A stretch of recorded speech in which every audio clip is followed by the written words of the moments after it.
ter entendimento. Aleluia.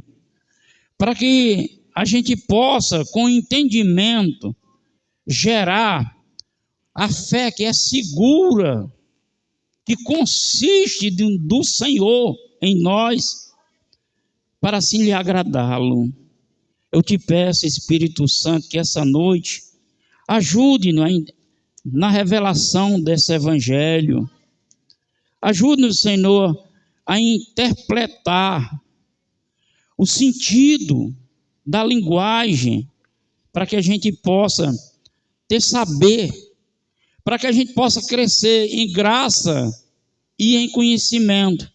E assim firmas nós na graça, em nome de Jesus. Amém. Abre sua Bíblia em Romanos, capítulo 14. Romanos, capítulo 14.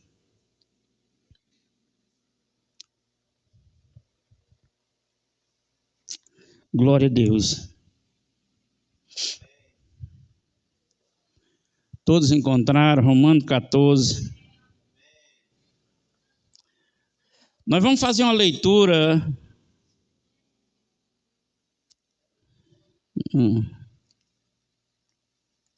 Nós vamos fazer uma leitura de 3 versículos. Não, vou fazer uma leitura do versículo 13 até o versículo 22. Podemos ler? Assim que não nos julguemos mais uns aos outros, antes seja o vosso propósito, não por tropeço ou escândalo ao irmão.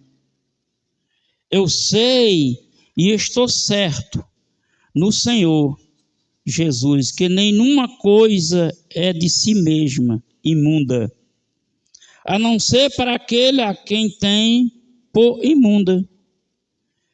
Para essa é imunda.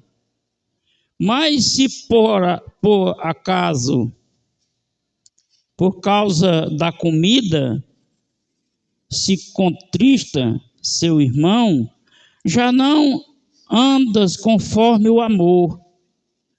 Não destrua por causa da tua comida aquele por quem Cristo morreu. Não seja, pois, blasfemado o vosso bem, porque o reino de Deus não é comida nem bebida, mas justiça e paz e alegria no Espírito Santo. Porque quem nisto serve a Cristo, agradável é a Deus e aceita aos homens. Sigamos, pois, as coisas que servem para a paz e para edificação uns para com os outros. Não destrua por causa da comida a obra de Deus. É verdade que tudo é limpo, mas mal vai para o homem que come com escândalo. Bom é não comer carne, nem beber vinho, nem fazer outras coisas em quem teu irmão tropece, ou se escandalize, ou se enfraqueça. Tem tu fé? Tenha em ti mesmo diante de Deus. Bem-aventurado aquele que não se condena a si mesmo naquilo que aprova. Mas aquele que tem dúvida, se come, está comendo, porque não come por fé. E tudo o que não é da fé é pecado. Graças a Deus, pode sentar. Esse capítulo 14 de Paulo aos Romanos é um capítulo 14, é o capítulo 14, que ele fala de 3 coisas. Bom, ele fala de uma coisa que existe 3 pontos de vista. E ele quer nos ensinar. Porque, como o louvor disse,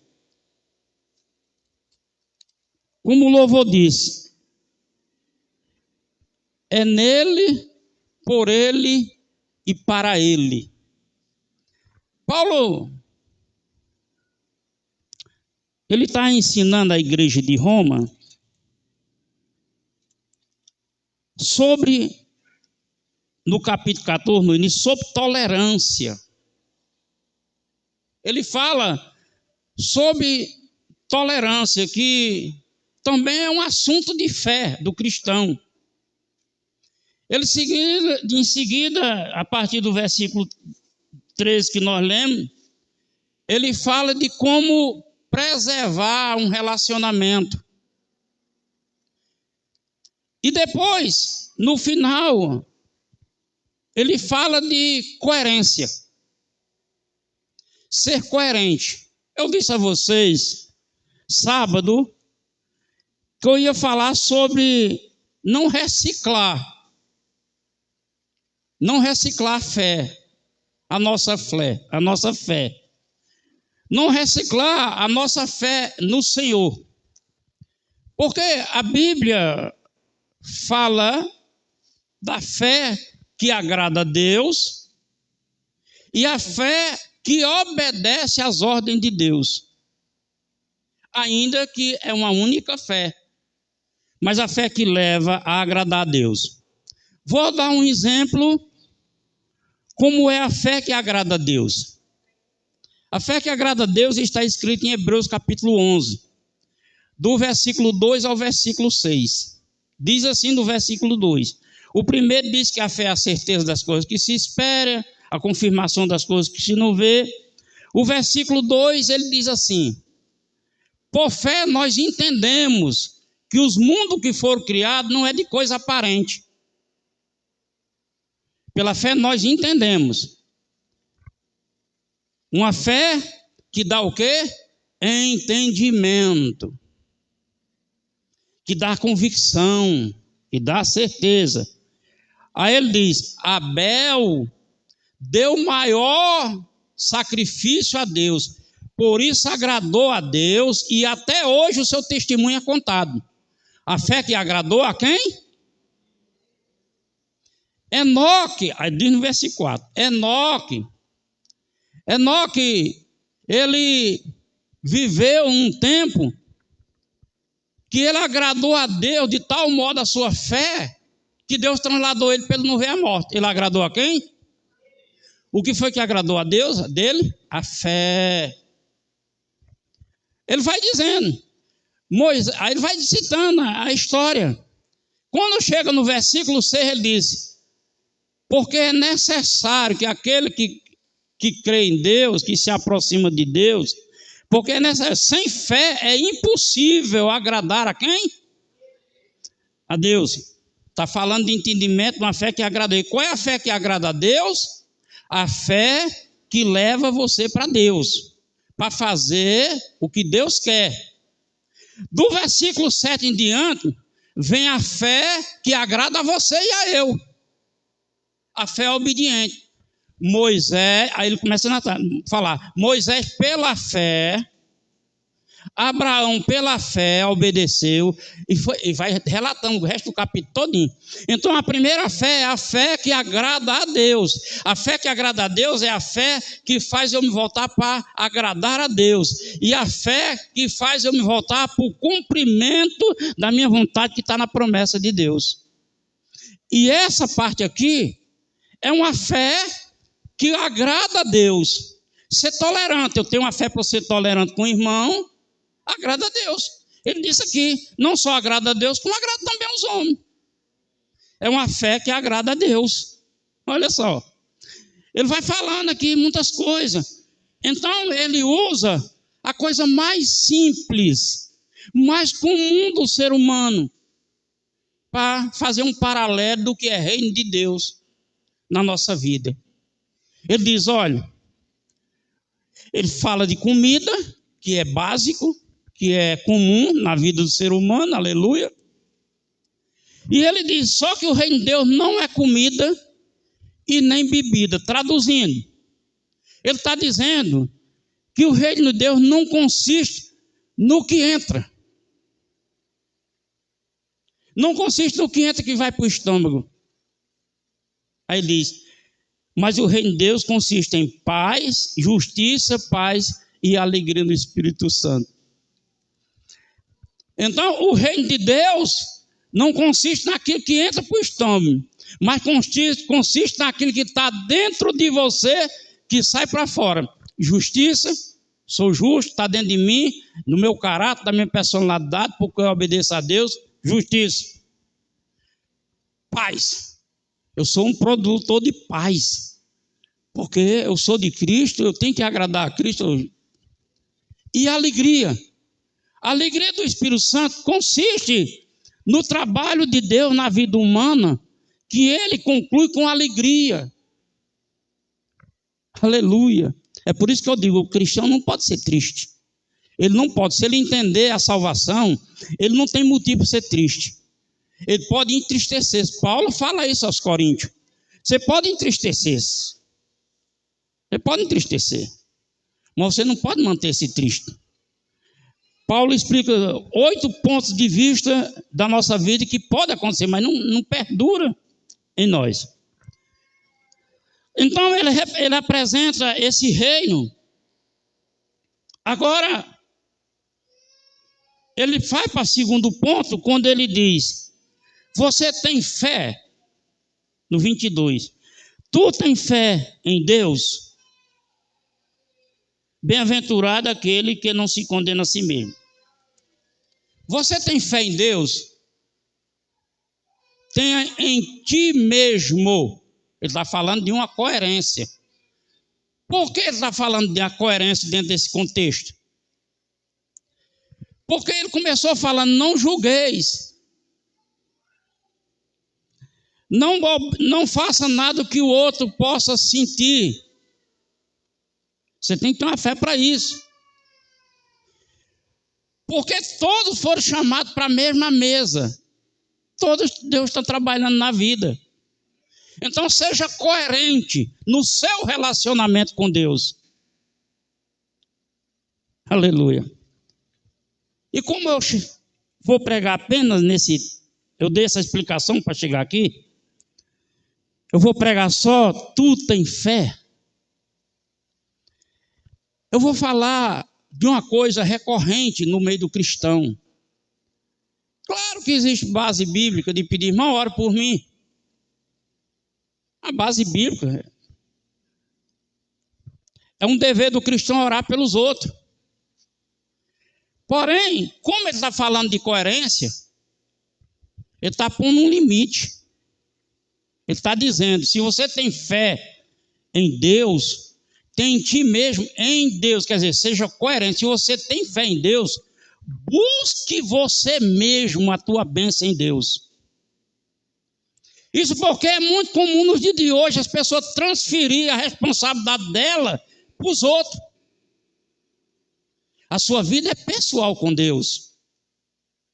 Ainda que você faça parte de um contexto, de um grupo, de um corpo, mas a sua vida é pessoal com Deus.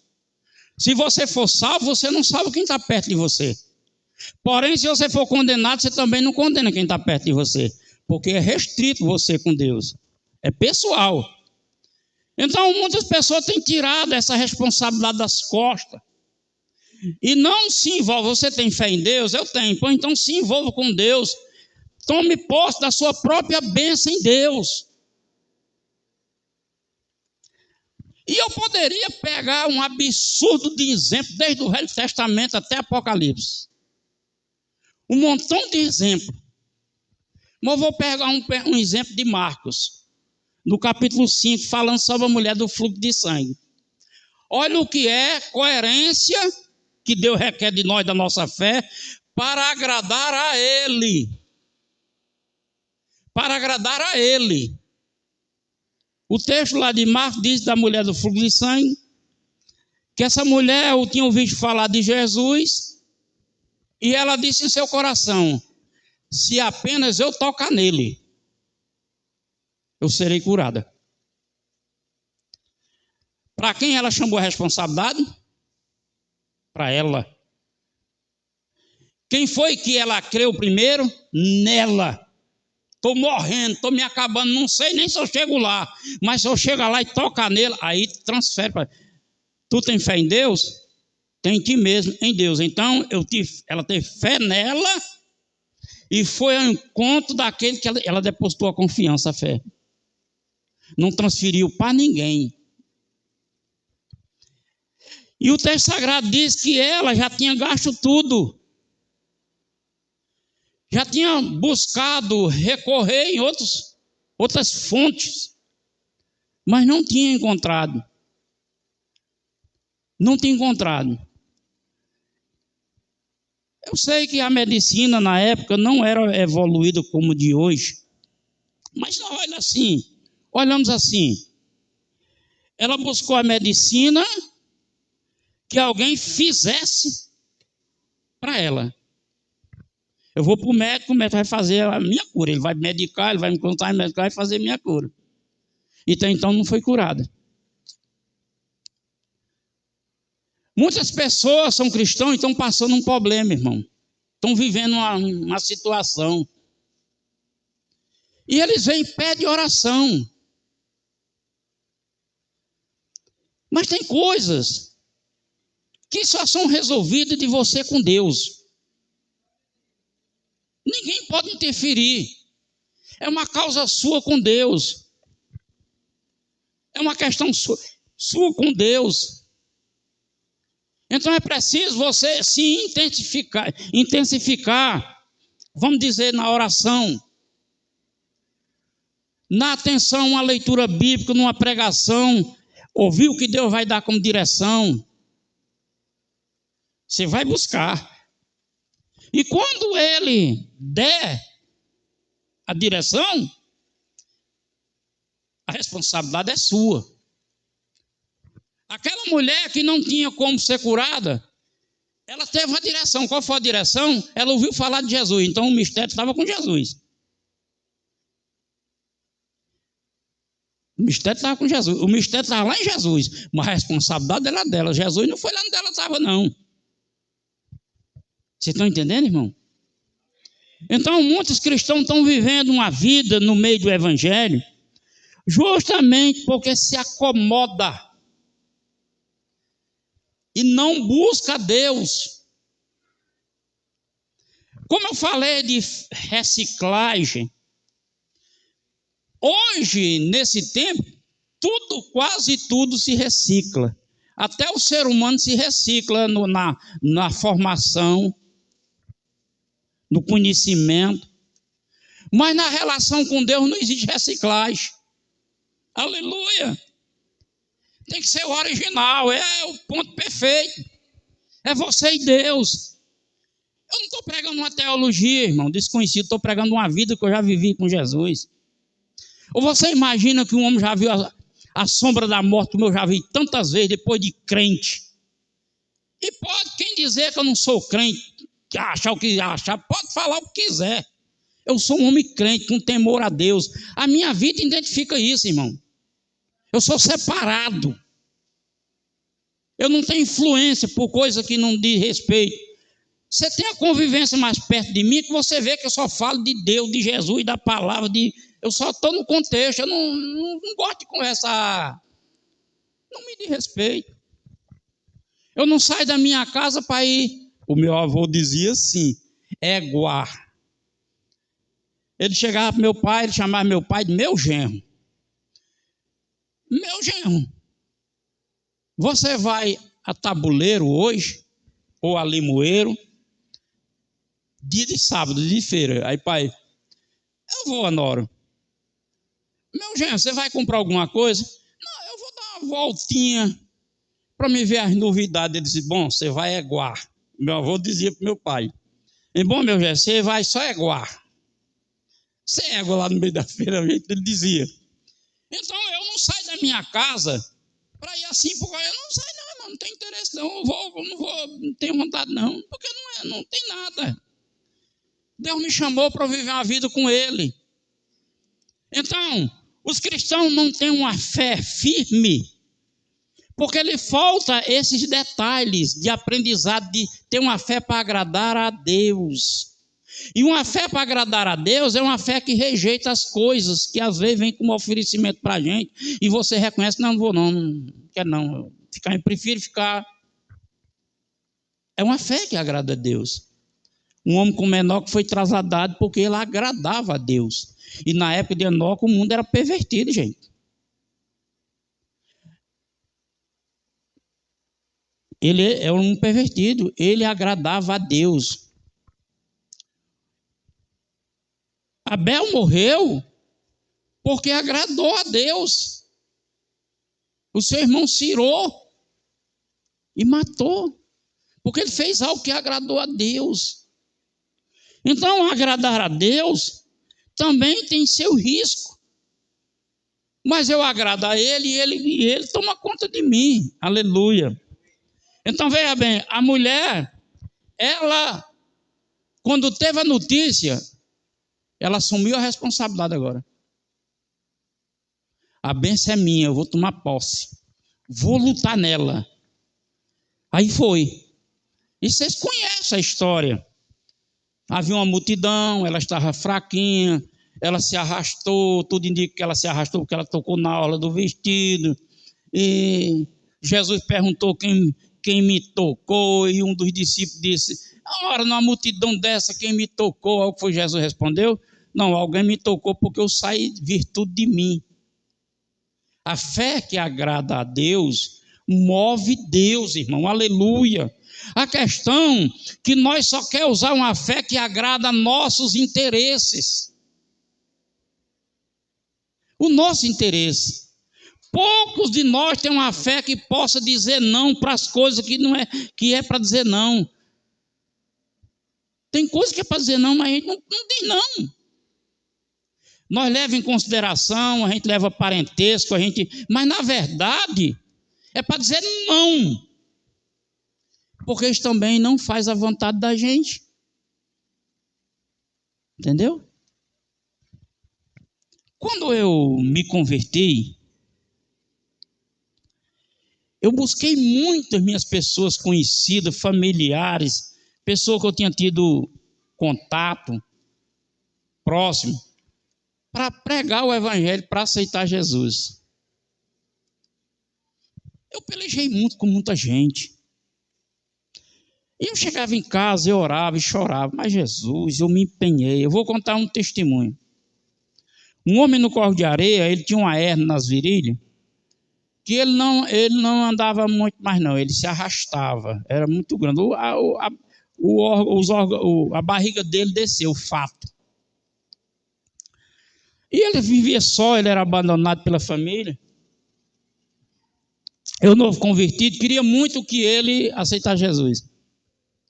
Aí eu fui lá, seu Raimundo, eu vim aqui e tal, aí quando eu falei, ele achou grato, disse, você está vendo que eu sou sozinho aqui, estou precisando de companhia de homem não, estou precisando de mulher, desse jeito.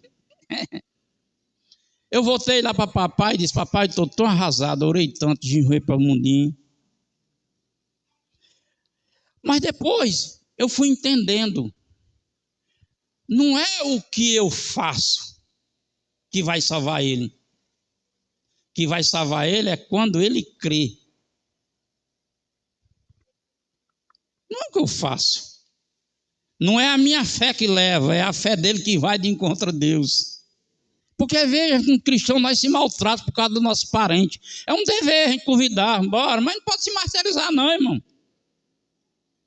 A gente luta, a gente ora, jejuma, mas não pode se martirizar não, porque não quer não, porque a decisão é dele. É pessoal. Então essa mulher, ela assumiu a responsabilidade da sua cura. Agora eu vou lá na fonte, sem condições, mas foi lá, tocou em Jesus, Jesus disse, sai o poder de mim. Aleluia. E quando o poder se manifesta, ninguém pode mais se esconder. Até então ninguém deu notícia. Quando Jesus disse, o poder manifestou, ela disse, foi eu, Senhor. Não dá mais para se esconder. Quando o poder se manifesta, é visível. Aleluia. Todo mundo vai perceber. Alguma coisa aconteceu, aleluia. Isso é para a nossa vida, irmão. para manifestar na nossa vida, para as pessoas verem, porque às vezes a gente fala muito, age pouco. Nós diz muito, mas não condiz a maneira de agir, a maneira da fé, não condiz com o que a gente diz. Por isso que Paulo está falando. Aí ele diz: bem-aventurado, feliz, próspero, aquele que não se condena a si mesmo naquilo que aprova. Se você se aprovar, vou explicar o que é isso aqui. Paulo escreveu em Romanos capítulo 5: sendo, pois, justificado pela fé, temos paz com Deus por Jesus Cristo. Sendo, pois, justificado pela fé, temos paz com Deus. Paz com Deus. Deus está em paz comigo. Agora, espera aí.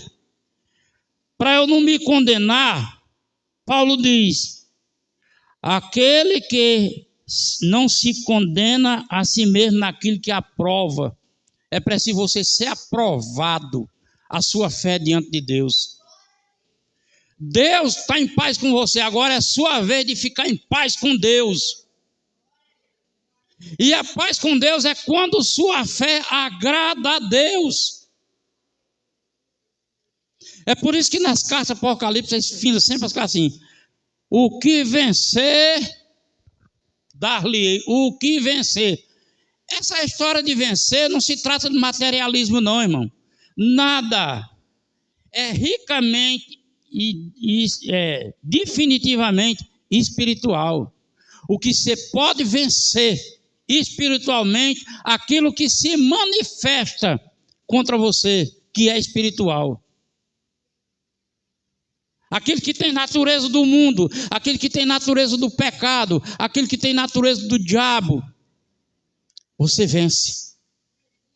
Aí você é um vencedor. Aleluia. Glória a Deus.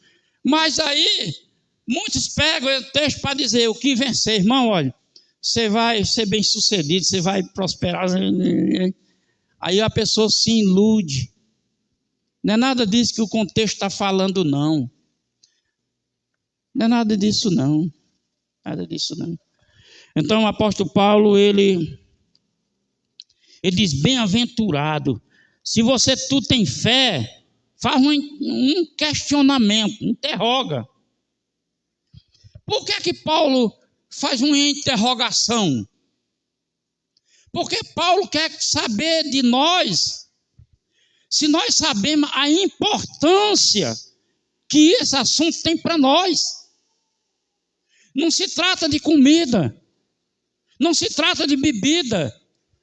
Isso porque os crentes adquirem hábito, os crentes adquirem costume e acham que aquilo ali é a verdade absoluta. E não é nada disso. Quando você lê o contexto, está totalmente errado. Aleluia. Glória a Deus. Então, para que nós não se deixe levar por esses hábitos. Você sabe que tem gente que guarda dia, crente, tem gente que guarda comida, só posso comer isso, só posso comer aquilo. Paulo está dizendo aqui, tudo foi santificado. Não existe nada que possa condenar, pode comer. Ele diz, tudo. Não ficou nada que não tenha sido santificado. Ele diz assim, olha, eu sei e estou certo no Senhor Jesus, que nenhuma coisa em si mesma é imunda. Não é imunda por quê? Porque é santificado. A não ser aquele que tem por imunda. É imundo porque você tem por imundo. Mas Deus não fez imundo. Ah, não como isso porque a Bíblia condena. Não condena não. Aleluia. Olha só como é que é. Ele diz, eu sei e estou certo no Senhor Jesus, que nenhuma coisa de si mesma é imunda. Ele está falando de comida. Nenhum tipo de comida em si é imunda. A não ser para aquele que o tem por imunda. Para esse é imunda. Ou de cristão que pega texto do Velho Testamento para não comer pouco, não comer isso, não comer aquilo, não pode. A Bíblia diz. Eu já vi pregador dizendo, pode, quem quiser fazer, que faça. Na minha Bíblia diz isso. Eu disse, não sabe interpretar a Bíblia, está olhando por uma coisa que não tem, um crivo que está longe da verdade. Aqui é a verdade. É a nova aliança, é a graça, é o evangelho da dispensação. Aqui. Porque a carta de Paulo Romano também é evangelho, irmão. O evangelho não é só os 4 evangelhos, não. Todo o Novo Testamento é evangelho. Aleluia. Glória a Deus. Então, esse evangelho aqui é o evangelho da graça de Deus. É um evangelho que a gente pode exercer uma fé. Exercer uma fé. Você sabe por quê, irmão? As pessoas confundem. Porque a grande maioria dos ensinadores do evangelho, ele ensina pela regra denominacional. Aí, se é imundo, ele não pega esse texto que não é imundo. Ele pega o texto que é imundo, porque são regras denominacionais. É uma cultura dentro do evangelho. Mas não é a verdade. E como nós estamos na dispensação para viver a verdade do evangelho, porque essa verdade é que vai nos libertar, é nela que consiste um poder e uma esperança de eternidade, porque nós vamos viver uma fé que agrada a Deus, estamos seguros. Aleluia. É isso. Então o apóstolo São Paulo, ele diz essa forma, e mais ainda. Aí ele diz assim, mas aquele que tem dúvidas, se come, está condenado, porque não come por fé. E tudo que não é por fé é pecado. Quer dizer, os hábitos que você cria dentro do evangelho, essas práticas que não condiz mais nessa época, e você pratica achando que condiz, você está pecando. Aí. Aleluia. Por isso que, irmão, o evangelho da graça se chama evangelho da revelação. Você estuda ele, debaixo da orientação do Espírito Santo, estuda. Aqui, eu não vou falar do que está acontecendo, mas eu sei o que está acontecendo, o que estava acontecendo lá em Roma, para Paulo escrever isso. E não é distante, não. Você basta começar no capítulo 13. Que quando você chegar no versículo 8 em diante, você começa a discernir o plano de Deus nessa história. Agora, o que acontece é que não é fácil estudar. Não é fácil se dedicar. Não é fácil esperar de Deus uma revelação. Não é fácil. É fácil eu dizer que Deus está mandando dizer. Isso é muito fácil. Deus está mandando dizer para você aí, olha. Você crê? Aí a pessoa, eu creio. Deus está mandando dizer, quem vai dizer que não crê? Não é verdade? Mas na verdade a prática que Paulo diz aqui é um ensino catequético, é catequese isso aqui, é um ensino prático, que é o que Jesus, o nosso ministério, irmão, ele é firmado na doutrina encítrica de Jesus. A doutrina encítrica de Jesus é diferente da doutrina apostólica que o povo prega. A doutrina apostólica são cartas, doutrina de apostolado para determinada igreja. Eu pego a encítrica porque a doutrina de Jesus universal, é para todo mundo. Tem uma diferença bem grande. Tem uma diferença bem grande. Muito grande. E aqui está, irmão, a bênção. Então a bênção nessa palavra de hoje é me assumir a minha fé em Deus. Irmão, ora por mim, ora pelo meu propósito. Não fique esperando pela sua oração, não. Você está orando, está me ajudando. Eu vou buscando. intensamente. Senhor, e vai me expondo diante dele, vai expondo diante dele, e vai conversando, e vai ficando atento à resposta, que ele dá uma resposta. Uma hora você vai pegar. É para mim. É para mim. Olha, veja bem, no testemunho da Emily, que eu fiz a oração pela Emily lá no caminho de casa, o pastor estava pregando, ele parou, não tinha nada a ver o que ele estava pregando. Tinha nada a ver o que ele estava pregando. Quando ele parou e disse: irmão, eu vou dar uma paradinha para dizer aqui um versículo da Bíblia, irmão. Estou sentindo de Deus aqui dizer esse versículo. E o que era que eu estava pedindo a Deus? Ô Jesus, cura minha filha. Se o Senhor, eu orava assim, se o Senhor quiser, eu sou cheio de falha, mas era uma criança. Se o Senhor quiser me tirar, pode tirar. Na minha inocência de cristão, de novo convertido, porque é até uma afronta a Deus eu querer ser substituto de Jesus. Querer ser substituto. E a Bíblia diz que ninguém pode ser substituto de outro. Só Jesus. Mas eu orava. Senhor, eu quero ver um milagre, eu acredito, bebê. Eu vinha pedindo. De repente, o pastor para e diz assim: irmãos, vou parar aqui para dizer uma coisa, olha. Os sinais seguem os que creem.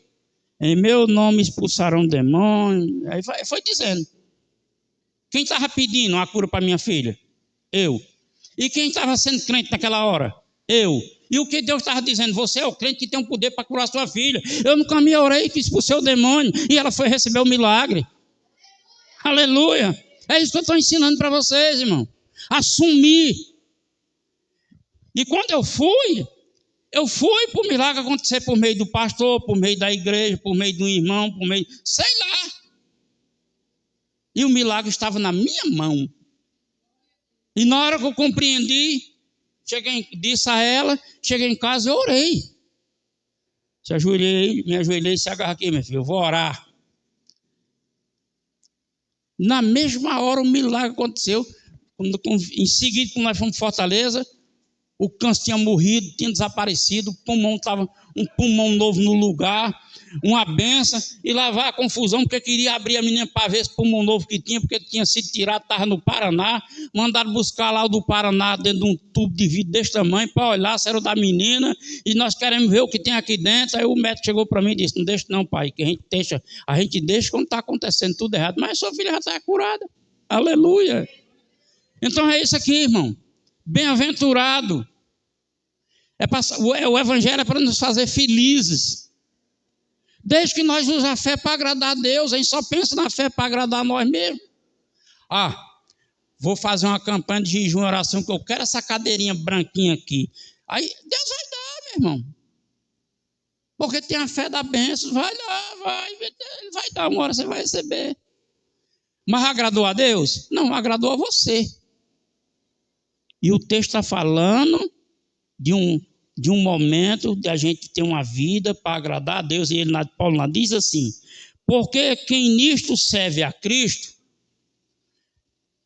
esse comportamento, essa prática é fazendo o quê? Servindo a Cristo. Não é servindo a nós aí. Porque quem nisso serve a Cristo, agradável é a Deus. Agrada a quem? A Deus. E é aceito pelos homens. Qual homem que não vai aceitar um negócio desse? Aleluia. Glória a Deus, irmão. Então aplauda Jesus e vamos orar. Em nome do Senhor. Leve consigo essa bênção dessa palavra. E assuma a sua fé em Deus. Assuma. Lute. Glória a Deus. Louvado seja o nome do Senhor.